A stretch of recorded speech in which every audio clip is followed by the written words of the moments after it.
Welcome to Democracy Now!, democracynow.org, the War and Peace Report. I'm Amy Goodman. Israeli forces moved deeper into Gaza City Wednesday as Israeli leaders dismissed a statement from Hamas that the group is willing to release its remaining hostages in exchange for an end to Israel's assault. This comes as Palestinian health officials report Israeli forces have killed at least 84 people and wounded 338 others over the past 24 hours. In Gaza City, Palestinians mourn their loved ones killed in Israeli airstrikes. He was martyred. He was hit by a strike inside his room. They killed him with his wife and children. They erased them all. No one is left for me. Yesterday he was with me. He told me, I have your back. I will not leave you. Whatever happens to you happens to me. But no, he's gone and left me alone. To whom are you leaving me, my brother Mohammed? To whom are you leaving me? In Israel, far-right Minister Bezalel Smotrich on Wednesday proposed annexing 82% of the occupied West Bank. The plan would effectively end prospects for a future Palestinian state. In response to the United Arab Emirates said any efforts to annex the West Bank would cross a red line that could unravel the Abraham Accords that normalize relations between Israel and some Arab nations. Meanwhile, the Washington Post is reporting a post-war plan for Gaza circulating within the Trump administration would relocate the enclave's 2 million residents. Gaza would essentially be turned into a trusteeship run by the United States for at least a decade, where Palestinians who own land will be offered a digital token in exchange for rights to redevelop their property. Palestinians could redeem the token to move outside the Strip or into an apartment in one of the new cities to be created under the plan. The proposal was reportedly developed by some of the same Israelis who created the shadowy Gaza Humanitarian Foundation, with contributions from the Boston Consulting Group. Scotland's top official announced Wednesday his government's paused funding to weapons manufacturers that sell arms to Israel as he ordered the Palestinian flag to be raised above Scottish government buildings. First Minister John Swinney made the announcement as members of the Scottish Parliament voted 65 to 24 to recognize the state of Palestine, urging the UK government to follow suit. In the face of genocide, there can be no business as usual.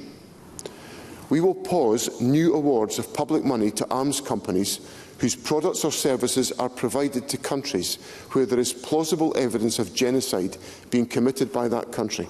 That will include Israel.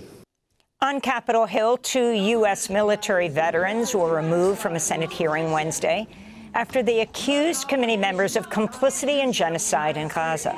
Former Army intelligence officer Josephine Guilbeault was led away in handcuffs alongside retired Green Beret Lieutenant Colonel Anthony Aguilar. He worked as a security contractor for the militarized U.S. and Israeli-backed so-called Gaza Humanitarian Foundation before blowing the whistle on the group's deadly attacks on Palestinian civilians seeking food. Are being arrested right now for interrupting a foreign affairs hearing on nominations because the U.S. is complicit in genocide. They are complicit in the slaughter of babies. When the United States Congress comes after veterans, they will come after you. Every American sitting at home right now needs to realize that you are paying for a genocide. To see our interview with Anthony Aguilar, go to democracynow.org. Senior Democratic leaders are asking the Trump administration to reveal details about who exactly is funding the Gaza Humanitarian Foundation. In a letter to Secretary of State Marco Rubio, U.S. Ambassador to Israel Mike Huckabee, and Office of Management Budget Director Russ Vought, Senators Elizabeth Warren, Chris Van Hollen, and Peter Welch write, quote, the State Department should immediately cease funding GHF and transfer or restore funding to experienced aid organizations, given the strong and growing evidence that GHF is failing to accomplish its humanitarian mission, unquote. According to the United Nations, nearly 1,000 Palestinians have died near GHF sites since the group started operations in May. Survivors of sexual abuse by Jeffrey Epstein gathered on Capitol Hill Wednesday to share their stories as they called on Congress to release files and documents related to the serial sex offender. This is Epstein survivor Lisa Phillips. Congress must choose. Will you continue to protect predators, or will you finally protect survivors? And also, I would like to announce here today Us Epstein survivors have been discussing creating our own list. We know the names. Many of us were abused by them. Now, together as survivors, we will confidentially compile the names we all know. All 212 House Democrats are expected to vote in favor of a measure to compel the Justice Department to release the Epstein files, meaning 6 Republicans would need to join them to pass the resolution. So far, 4 Republicans have signed on. They're Kentucky Congressmember Thomas Massie, Georgia's Marjorie Taylor Greene, Nancy Mace of South Carolina, and Lauren Boebert of Colorado. Meanwhile, President Trump's turned up pressure on Republicans to let the story die. Trump was asked Wednesday about the demands of Epstein survivors.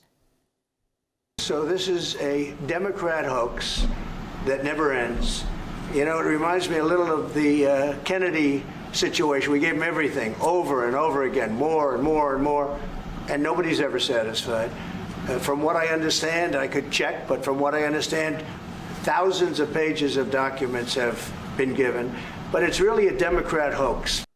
After headlines, we'll play more of Wednesday's testimony from Jeffrey Epstein survivors, who are both Democrat and Republican. And we'll be joined in Washington, D.C. by Congressmember Ro Khanna, who co-sponsored the House resolution to release the Epstein files with Republican Congressmember Massie. President Trump's expected to ask the Supreme Court to overturn the $5 million verdict in the civil suit that found he sexually abused writer E. Jean Carroll. Carroll's lawyer, Roberta Kaplan, said, quote, "We do not believe President Trump will be able to present any legal issues in the Carroll cases that merit review by the United States Supreme Court," unquote.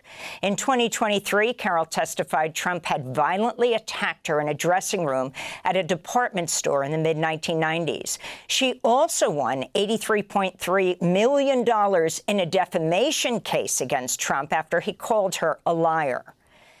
Florida plans to become the first state to end all vaccine mandates for children to attend school, including for preventable diseases such as measles, mumps, chickenpox, polio, and hepatitis. On Wednesday, Florida Surgeon General Joseph Ladapo said that the vaccine requirement is, quote, wrong and drips with disdain and slavery, unquote. The American Medical Association responded to Florida's plan to end vaccine mandates, saying it would, quote, undermine decades of public health progress, unquote.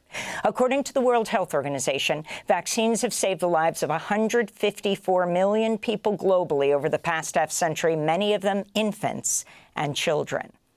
Meanwhile, California, Oregon, and Washington have announced they're forming a new health alliance to provide unified vaccine recommendations after Health and Human Services Secretary Robert F. Kennedy Jr. withdrew federal COVID vaccine recommendations for pregnant women and healthy children back in May. He will testify before Congress today. More than 1,000 current and former workers at the Department of Health and Human Services sent a letter to Congress demanding the resignation of RFK Jr. over his pseudoscientific claims and his attacks on public health. This comes just days after the New York Times published a joint op-ed by 9 former directors of the Centers for Disease Control headlined, "We ran the CDC. Kennedy is endangering every American's health." They write, quote, "This is a time to rally to protect the health of every American. Congress must exercise its oversight authority over health and human services," unquote. A federal judge in Boston has ruled in favor of Harvard, saying the Trump administration broke the law, violating the university's free speech rights when canceling nearly $2.2 billion in research grants.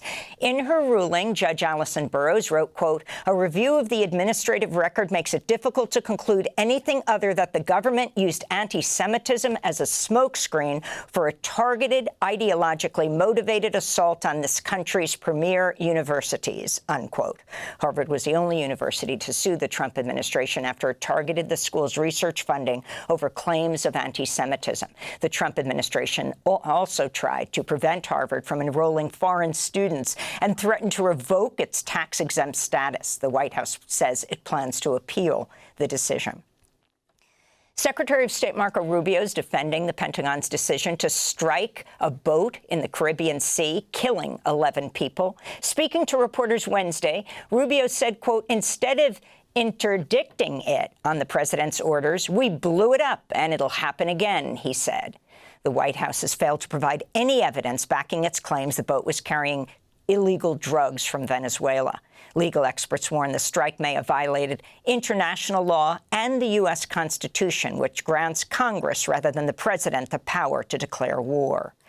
And in Italy, audience members at the Venice Film Festival rose for a record 22-minute standing ovation Wednesday after the premiere of The Voice of Hind Rajab, a docudrama about the real-life story of a Palestinian girl whose killing by Israeli forces in Gaza in January 2024 reverberated around the world. The film, by Tunisian director Khalfa Ben-Hania, incorporates real audio recordings of phone calls from Hind as she was trapped under Israeli fire for hours, begging to be rescued from a car where her aunt, uncle, and 3 cousins lay dead. Hind was ultimately killed along with 2 Palestinian paramedics dispatched to rescue her. Ahead of the film's premiere, actress Saja Kilani read a statement on behalf of the cast and crew. On behalf of all of us actors and in the name of the entire team, we ask, isn't it enough? Enough of the mass killing, the starvation, the dehumanization, the destruction, the ongoing occupation. The voice of Hind Rajab does not need our defense. This film is not an opinion or a fantasy. It is anchored in truth. Hind's story carries the weight of an entire people.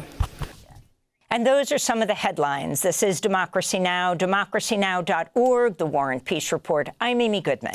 And I'm Nermeen Sheikh. Welcome to our listeners and viewers across the country and around the world. Thanks for watching Democracy Now! On YouTube. Subscribe to the channel and turn on notifications to make sure you never miss a video. And for more of our audience-supported journalism, go to democracynow.org, where you can download our news app, sign up for our newsletter, subscribe to the daily podcast, and so much more.